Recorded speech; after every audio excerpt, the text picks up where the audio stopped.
Assalamu alaikum wa rahmatullah and welcome back to the Safar Seerah series, episode 5. A huge sort of special Ramadan Kareem to all of you guys out there. Hope and pray you're making the most of your Ramadan and do remember us in your du'as. So anyway, before we begin, as always, if there's anyone next to you, if you can quickly turn around next to them and do a quick recap of what happened in our last episode. Guys, do you remember what happened in our last episode?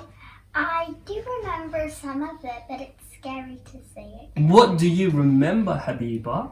I remember that no one wanted to teach the Prophet Muhammad sallallahu alaihi wasallam, but someone called Amina wanted to. Halima.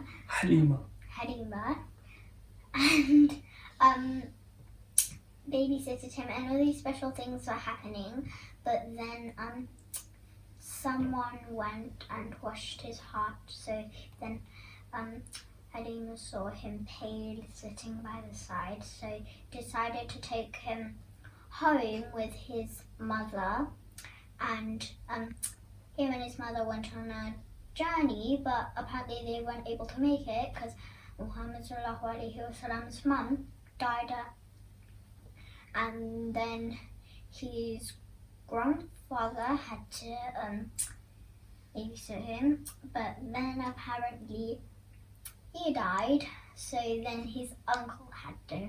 MashaAllah, that's a very, very fully inclusive recap there. Yahya, do you want to add any other details on? That was good enough for us, indeed. Okay, guys, stay tuned to the end of this episode to hear out the shout-outs that we have from our previous episode. So anyway, with this episode, we said we were going to go and talk about the Prophet ﷺ, and his sort of childhood and him growing up as a child. Now, if we go back to the geography of Mecca itself and the location of it, if you remember, we said that it was bang straight up in the middle, and on top, up in the north, you had Syria, and below it, right at the bottom, you had Yemen. And these were the two sort of main trading blocks, meaning that people would trade between these two countries with a lot of goods and merchandise and clothes and materials and plates and potteries and all sorts of things. Now, Mecca, because it was right in between, in the middle, it was a perfect stopping point, almost like a plane going off on a very long journey. And it stopped in between in another country just to refuel. So people would do the same thing, and they would sell their goods and services there as well in Mecca. Now, we mustn't forget the dua made by Ibrahim alayhi salam, because if it wasn't for Ibrahim alayhi salam, his efforts and his dua, the Kaaba wouldn't have been built. It wouldn't have been a blessed place, and also we had the special water, blessed water of Zamzam as well. And because of these two things, the people would make it a thing to actually stop there and take from it the food and the fruits and things. And also on top of that, as you remember from our previous episode with Abraha and the elephants, Allah subhanahu wa ta'ala saved the Arabs and Mecca itself, or the Kaaba, and therefore the Arabs were known to be the blessed people and the people of God. And therefore, even the robbers themselves, they were very, very cautious in terms of attacking anyone traveling from Mecca, any caravans going out, because they didn't themselves thought, hey, it would be bad luck for us to do anything like that. So they were sort of safe and secure in that sense. Now, on top of that, the Quraysh, they had, in terms of their journey sort of patterns, what they would do, they would journey up to Syria in the summer, where it was nice and sort of cool, to avoid the sort of hot weather in the desert in Mecca. But then they would also travel down to sort of Yemen, where it was nice and warm during the winter sort of seasons itself. What I'd like you guys to do is, based upon this episode, I'm going to tell you what the task is today. It's actually a research task. I would like you to try and figure out which surah in the Quran mentions about this journey. And giving you a clue, it's amongst the last 10. So when the Prophet ﷺ was approximately 12, his uncle turned around to him and asked him if he would accompany him and go along with him to a journey, a business trip to Syria. So Prophet ﷺ, he was super excited. At the age of 12, he's been taken out on a trip. So anyway, they both joined the caravan and they began to journey out. Now, on their route, there was a monk that used to live in a monastery, and every caravan that would go past, this monk would mind his own business and he would carry on sort of worshipping Allah subhanahu wa ta'ala.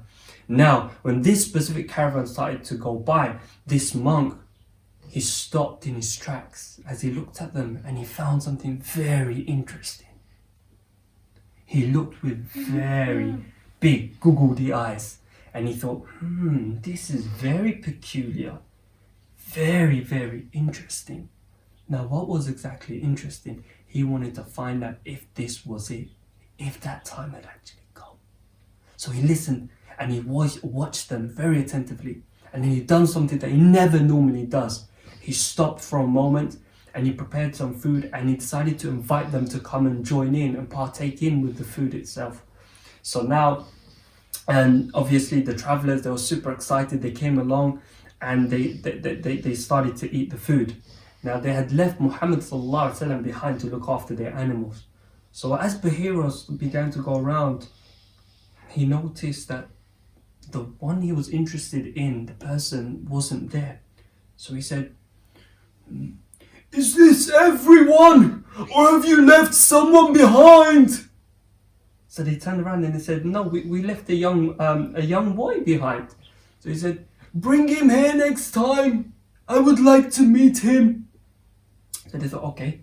So they thought, okay, excellent. We're going to get some more food. The next time they brought Muhammad sallallahu alaihi wasallam, and they all sat down, including him. And again, Bahira, he started to go around and he looked and he observed Muhammad and he smiled as he looked at him, and he went around him to ensure that it was who he thought he was. So then he turned around and he said, he looked at the Prophet ﷺ and he said, "He is the leader of all humans. He is a messenger of the Lord, and he has been sent as a mercy to the world." And everyone looked at him astonished, like, "Oh, what? What is this old man, this monk, this pious monk, what's he talking about?"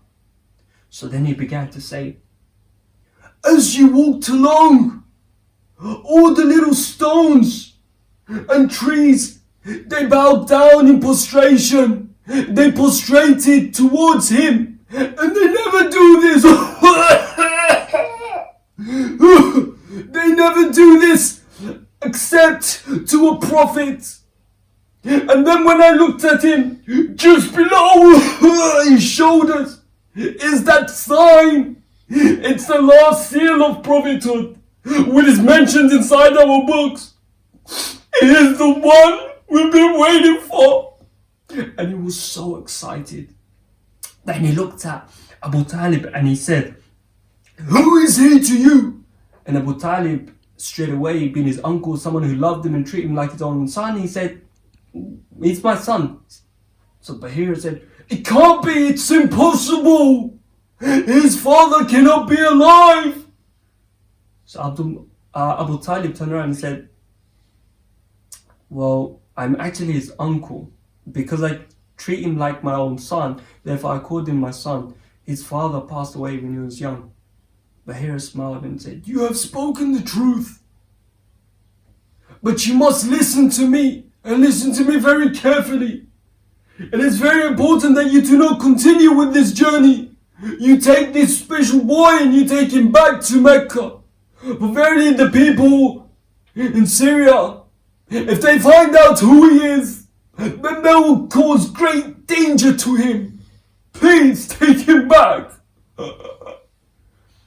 So Abu Talib, he decided, "Oh, this sounds like very wise words." So that year, Abu Talib turned back and took the Prophet ﷺ back to Mecca. So now, amongst the different months, the Arabs had a custom where they would have 4 specific months, and they were known as the 4 sacred months. And these were special months to them because they would have no fighting, no war during this month. It was almost like peace specifically. And that's because 3 of the months they would use for people to complete pilgrimage and Hajj. And this was Dhul Qa'dah, Dhul Hijjah, and Muharram as well. And then Rajab was generally used for people to complete their Umrah. Now it so happened that amongst one of these months, there were two people from different tribes who had a bit of a falling out. And then they began fighting with each other. And it was almost like dung, dung, dung. They broke the sacred month rule and they fought. And because they started to fight, this fight, it started to last for many, many years. Just like Romeo and Juliet, families fighting, feuding all the way, and they would never let it go. Eventually there was a merchant who came from Yemen to come and sell his merchandise, his goods to Mecca. And as he was selling his things, there was this one person who bought some stuff, but he refused to pay. He said, I'm not going to pay you, I don't need to pay you at all.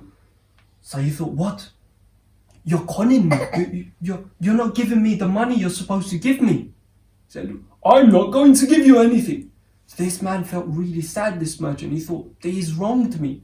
So he climbed this small little mountain that they had, this hilltop. He climbed on top of it and he started to call out and read out poetry to the people of Mecca, saying, people, look, I've been conned, I've been wronged. Please help me. I have no one to help me. Please help me if you are truthful people. Now, you can imagine in today's day, it's like going on Twitter or onto YouTube and social media, making a big hoo-ha about the local sort of government in power. So Quraysh, they started to get a bit worried, and they called together all the leaders of the tribes, and they said, you know what, we need to sort something out, because this man, he is right. We are known as the trusted people, the people of God. We cannot let anything like this happen. So then they got together and they came up with this allegiance, this pact. And this pact, they agreed together and they said, we will protect anyone who is wronged in our land, whether he's a Meccan or not. And this treaty itself, or this alliance, became known as the Alliance of the Virtuous. And they stuck to it. And the Prophet ﷺ later on said, when he actually became a prophet, he actually said, if I was called to this again during Islam, I would go again. That's how amazing this treaty was, this pact. So as time went by, eventually when the Prophet ﷺ was 18 years of age, there was this sort of carnival and musical festival that was coming into the local area. And the Prophet ﷺ at the time, he became a young man, so he needed to make his own living, so he became a shepherd and he was herding sheep and making money through that route. Now as this carnival came, anyway, some of his friends were planning to go and celebrate and have a good time. So the Prophet ﷺ, his friends asked him to come along as well. And just out of curiosity, he thought, you know what, maybe I'll go and check it out. So as he was going, he wasn't fully aware that sometimes at these festivals, a lot of wrong things happened. So a lot of bad things happened. But because of some of the peer pressure, his friends, he decided to go along and see. But that night, as he was waiting for the carnival to start, sleep overtook him. And he fell asleep. And then by the time he awoke again in the morning, it was all finished. The festival had finished. So he thought, oh, maybe I'll try again the following day, because it lasts for a few days.